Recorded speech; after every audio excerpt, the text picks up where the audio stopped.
Hello everyone, welcome to my channel. आज का विषय है मैं नीर भरी दुख की बदली। महादेवी वर्मा जी द्वारा रचित यह कविता है।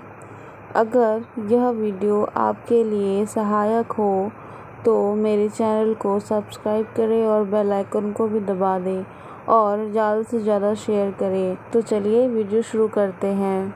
मैं नीर भरी दुख की बदली, महादेवी वर्मा जी द्वारा रचित यह कविता है। महादेवी वर्मा की यह एक प्रसिद्ध कविता है। यह सांध्य गीत काव्य संग्रह में संग्रहित है। महादेवी वर्मा ने इस कविता में स्त्री के जीवन की तुलना बदली अर्थात बादल से की है। यह कविता बदली के रूपक में स्त्री जीवन की परेशानियों और विशेषताओं को व्यक्त करती है। यह कविता केवल दुख को ही व्यक्त नहीं करता है बल्कि स्त्री जीवन की कुछ विशेषताओं को भी व्यक्त करता है। तो चलिए आइए जानते हैं इसकी व्याख्या। महादेवी वर्मा जी कहती हैं कि मैं आंसुओं से भरी हुई दुख की बदली के समान हूँ। यहाँ मैं का अर्थ केवल कवित्री से नहीं है बल्कि स्त्री समाज और उसके जीवन से है।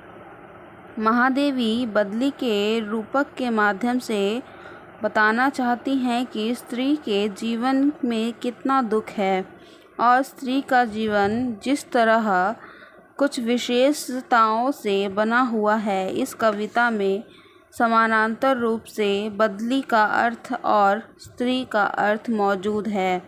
बदली स्पंदित होती है, उसके स्पंदन में न जाने कितने समय का निस्पंदन मौजूद होता है। बदली जब क्रांद, गड़गड़ाहट और बारिश के द्वारा करती है तो पानी की प्रतीक्षा में दुखी संसार खुशी से हंस पड़ता है। बदली की आँखों में बिजली चमकती है, मानो दीपक जल उठते हैं। उसकी पलकों में निर्झरनी मचल उठती है और बारिश होने लगती है। इस रूपक को स्त्री जीवन के संदर्भ में समझे तो कह सकते हैं कि स्त्री की सिहरन तक में न जाने कितने खामोशियों की अभिव्यक्ति होती है। उसके दुख का उपहास इस स्तर तक किया गया है कि जब वह रोती है तब शाश्वत रूप से दुख इस संसार को भी खुशी मिलती है। स्त्री की आँखों में उम्मीद की चमक हमेशा बनी रही और उन्हीं आँखों से यह रोती भी रही। बदली का पग-पग संगीत से भरा है। जब वह चलती है तब अपने राग में संगीतमय ध्वनि करती हुई चलती है। बदली के छा जाने पर सांसों की तरह जो हवा चलती है, उसके प्रभाव से न जाने कितने सुगंधित सपनों का जन्म होता है। बदली कहती है कि आकाश अपने नए नए रंगों से मेरे लिए दुपट्टे का निर्माण करता है। मेरी छाया में चलने वाली हवा मलय बयार की तरह सुहानी होती है। रूपक का अर्थ इस तरह खिलता है कि स्त्री को प्रकृति ने अपेक्षाकृत ज़्यादा कलात्मक बनाया है। उसके चलने तक में प्रकृति ने एक तरह की लयात्मकता दी है।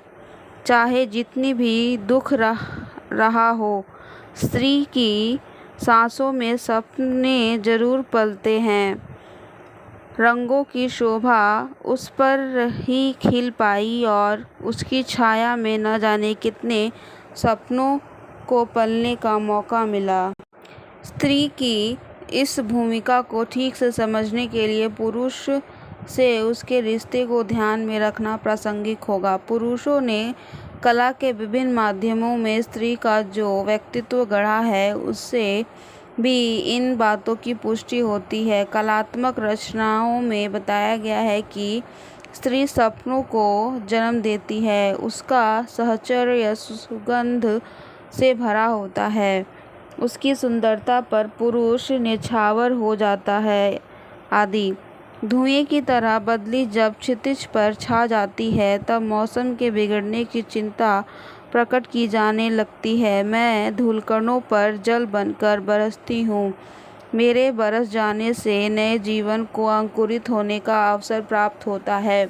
स्त्री के होने की संभावना से ही चिंता प्रकट की जाने लगती है, मगर मनुष्य की सृष्टि को नव जीवन प्रदान करने में उसकी भूमिका सबसे बड़ी है। बदली छाती है, आकाश में चलती है और बरस जाती है, मगर वह अपने रास्ते को कभी भी मलिन नहीं करती। उसके चले जाने के बाद आकाश मार्ग एकदम साफ सुथरा नजर आता है। अपने पद चिन्हों को छोड़ते जाने का अहंकार भी उसमें नहीं होता।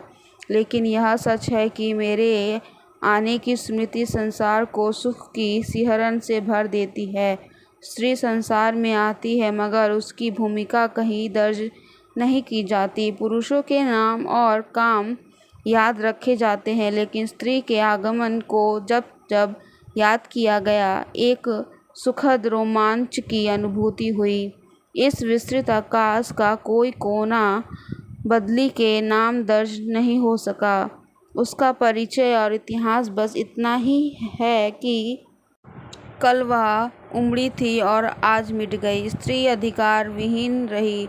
इस विस्तृत संसार में वह अनेक अधिकारों से वंचित रही। जिन अधिकारों को प्राप्त कर पुरुष अपने को इतिहास में बनाए रख सका, उन अधिकारों से वंचित होने के कारण स्त्री के हिस्से अमरता नहीं आई। वह मौजूद तो रही, मगर दर्ज नहीं हो सकी। उसका परिचय इतना ही रहा कि वह किसी पुरुष के नाम से पहचानी गई। उसके बारे में बस इतना ही सच है कि उसका जन्म हुआ था और उसकी मृत्यु हो गई। उसके जीवन की भूमिका अलिखित रह गई। इस तरह महादेवी वर्मा ने इस कविता में रूपक से स्त्री जीवन के दुख को व्यक्त किया है। समाज के द्वारा जो उपेक्षा मिली है, उसका भाव प्रणयन चित्रण इस कविता की विशेषता है। महादेवी वर्मा इसमें केवल दुख का बयान करके रूप नहीं देती, बयान करके रुक नहीं जाती, बल्कि वे स्त्री की सकारात्मक भूमिका को भी बताती चलती हैं।